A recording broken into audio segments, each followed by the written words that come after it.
നെയ്യാർ മേള ഇന്ന് 12ാമത്തെ ദിവസമാണ്. ഇന്നും തിരക്കുകൾക്ക് ഒരു കുറവുമില്ല. ഈ ദിവസത്തെ വിശേഷങ്ങളിലേക്ക് വന്ന് കടന്നു ചെല്ലാം. ഇനി 5 ദിവസങ്ങൾ കൂടെ മാത്രമേ അവശേഷിക്കുന്നുള്ളൂ. ടി.വി. രാജ സ്കൂളിലെ അധ്യാപകരും കോച്ചസും വിദ്യാർത്ഥികളും ഇവിടെ നെയ്യാർ മേളയിൽ അവരുടെ സംസ്ഥാന വ്യാപാരി വ്യവസായി സമിതിയുടെ ജില്ലാ കമ്മിറ്റി അംഗവും നെയ്യാറ്റിൻകര ഏരിയ ട്രഷററുമായ ശ്രീ ബി മണികണ്ഠനെ ക്ഷണിച്ചുകൊള്ളുന്നു. കുട്ടികൾക്ക് അധ്യാപനം നടത്താൻ വേണ്ടി ഗ്രൗണ്ടിൽ നമ്മുടെ നെയ്യാർമേള ഗ്രൗണ്ടിൽ എത്തിച്ചേർന്നതിന് നെയ്യാറ്റിൻകര ഏരിയ കമ്മിറ്റിയുടെ പേരിൽ അഭിവാദ്യങ്ങൾ അർപ്പിച്ചുകൊള്ളുന്നു. നെയ്യാർമേള 10ാമത് നെയ്യാർമേള നമുക്കിന്ന് 11ാം ദിവസം പിന്നിടുകയാണ്. ദീപ ഓലത്താന്നിയെ ആശംസകൾ അർപ്പിച്ച് സംസാരിക്കുന്നതിലേക്കായി ക്ഷണിച്ചോളും. കേരള സംസ്ഥാന സർക്കാരും നെയ്യാറ്റിൻകര തദ്ദേശ സ്വയംഭരണ സ്ഥാപനം ഒരുമിച്ച് ചേർന്ന് നടത്തുന്ന ഈ നെയ്യാർമേളയുടെ 11ാമത്തെ ദിവസമാണ് ഇന്ന് കടന്നു പോകുന്നത്. ഈ 11ാമത്തെ ദിവസം ടി.വി. രാജ സ്കൂളിന്റെ ഒരു സ്പോർട്സ് ഇവിടെ സംഘടിപ്പിക്കാൻ കഴിഞ്ഞതിൽ വളരെ സന്തോഷമുണ്ട്. ഈ വരുന്ന 50 വർഷമായി ടി.വി. രാജ സ്പോർട്സ് സ്കൂൾ കേരള സർക്കാരിൻ്റെ അണ്ടറിൽ പ്രവർത്തിക്കുന്നു.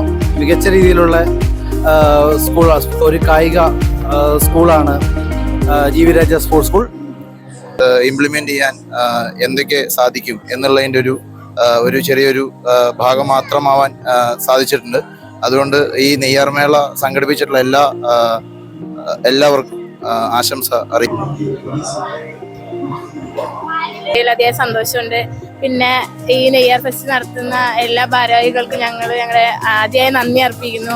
അതുപോലെ ഈ നെയ്യാർ നിവാസികൾക്ക് ഈ സ്പോർട്സിനെ പറ്റി ഒരു ഇത് കാണിച്ചു കൊടുക്കാൻ സാധിച്ചതിലും ടി.വി. രാജ സ്പോർട്സ് സ്കൂളിൽ ഞങ്ങൾക്ക് ഇത്രയും സ്റ്റുഡൻസിനോട് വന്നിത് ചെയ്യാൻ വേണ്ടി സാധിച്ചതിലും അധികം സന്തോഷമുണ്ട്.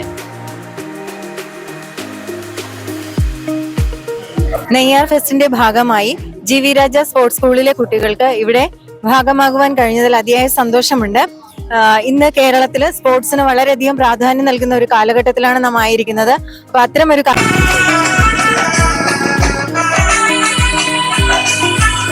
നെയ്യാർ മേളയിലെ അസോസിയേഷൻ പ്രസിഡന്റ്സിനും എല്ലാവർക്കും ഞങ്ങൾക്ക് ഈ അവസരം തന്ന എല്ലാവർക്കും ഞാൻ നന്ദി അർപ്പിക്കുന്നു. Thank you.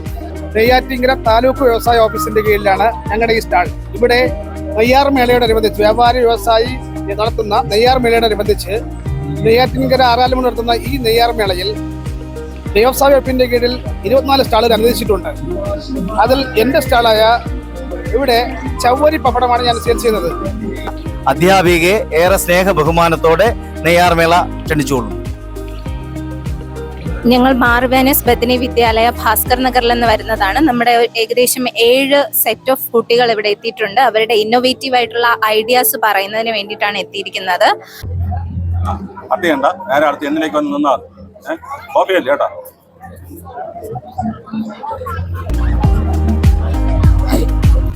ഇതെന്താണ് സംഭവം? ഇതെന്ന് പറഞ്ഞാൽ മറ്റേ 90% മെയിൻ ആയിട്ടുള്ളതാണ്. ഇത് സെൻസറും വെച്ചിട്ടൊക്കെ ഫ്രണ്ടിലെല്ലാം ഒബ്സ്റ്റക്കിൾസ് ഉണ്ടെങ്കിൽ അതിനെ ഡിറ്റക്ട് ചെയ്തിട്ട് ഒരു ബീപ് സൗണ്ട് ഉണ്ടാക്കും വാണിംഗ് ആയിട്ട്. നീ എങ്ങനെ സൗണ്ട് കേൾക്കുന്നത്? അവിടെ ഓൺ ആക്കണം. പവർ ഓൺ ആക്കുമ്പോൾ ഫ്രണ്ടിലെല്ലാം ഒബ്സ്റ്റക്കിൾസ് ഉണ്ടെങ്കിൽ കാണും. ഇപ്പൊ സാധനങ്ങൾ ഉള്ളതുകൊണ്ട് ശബ്ദം. ഇതെന്താണ് സംഭവം? ക്വാളിറ്റി മോണിറ്റർ ആണ്. അത് എയറിന്റെ ക്വാളിറ്റി ഇതിൽ എഴുതി കാണി, ടെമ്പറേച്ചർ ഹ്യൂമിഡിറ്റി ഇതിൽ എഴുതി കാണി. ഇതിപ്പോ 400-ന് മേലെ ആണെങ്കിൽ ഇവിടെ ഒരു beep sound air quality monitor, എയറിന്റെ ക്വാളിറ്റി മനസ്സിലാവും. ഇപ്പൊ അന്തരീക്ഷത്തിലുള്ള വായു 400-ന് മുകളിലാണെങ്കിൽ ഇവിടെ ഒരു ബീപ് സൗണ്ട് ആണ്. കണ്ടത് എയർ ക്വാളിറ്റി മോണിറ്റർ ആണ്. ഇതിന്റെ പ്രവർത്തനങ്ങളെ കുറിച്ചാണ് കുട്ടികൾ ഇവിടെ ഇപ്പോൾ വിശദീകരിച്ചത്. ഇതെന്ന് പറഞ്ഞാൽ ഒരു ഇലക്ട്രിക് ഷോക്ക് അലേർട്ട് സിസ്റ്റം ആണ്. ഈ ഇടയ്ക്കായിട്ട് നമ്മുടെ കേരളത്തിൽ തന്നെ കുറെ ആക്സിഡന്റ് സംഭവിക്കുന്നുണ്ട്, അതും ഇലക്ട്രിക് ഷോക്ക് ആയിട്ട് റിലേറ്റ് ചെയ്ത്. ഈ നമ്മുടെ മൈൻഡിൽ ഏറ്റവും ഫ്രഷ് ആയിട്ടുള്ള ഒരു മെമ്മറി ആയിരിക്കും നമ്മുടെ മിഥുൻ എന്ന് പറയുന്ന ഒരു കുട്ടിയുടെ കേസ്. നമ്മുടെ കൊല്ലത്തുള്ള ഒരു മിഥുൻ എന്ന് പറഞ്ഞ കുട്ടിയുടെ കേസ്. നമ്മുടെ ഒരു സ്കൂളിന്റെ ഷെഡിൽ മുകളിൽ ചപ്പലെടുക്കാൻ കയറിയതായിരുന്നു. ഒരു ലൈവ് വയറിൽ ടച്ച് ചെയ്ത് അറിയാതെ മരിച്ചുപോയി. അപ്പൊ ഇതുപോലത്തെ ആക്സിഡന്റ് സ്റ്റോപ്പ് ചെയ്യാൻ വേണ്ടിയാണ് ഞങ്ങൾ ഈ ഒരു ചെറിയ ഡിവൈസ് ഉണ്ടാക്കിയത്. അപ്പോൾ ഇതിന് കമ്പോണൻസിനെ കുറിച്ചാണ് പറയാൻ പോകുന്നത്. ഫസ്റ്റിന് നമ്മൾ ഇതിൽ യൂസ് ചെയ്ത കമ്പോണൻസ് എന്ന് വെച്ചാൽ ബസർ യൂസ് ചെയ്തിട്ടുണ്ട്, വയർ യൂസ് ചെയ്തിട്ടുണ്ട്, നമ്മളിത് സിമ്പിൾ ട്രാൻസ്ഫർ സർക്യൂട്ടിങ് യൂസ് ചെയ്തിട്ടുണ്ട്, നമ്മൾ പിന്നെ ഓഫ് കോഴ്സ് നമ്മൾ 2 റെസിസ്റ്റർ യൂസ് ചെയ്തിട്ടുണ്ട്. ആക്റ്റീവ് ആവും. So now the system is active and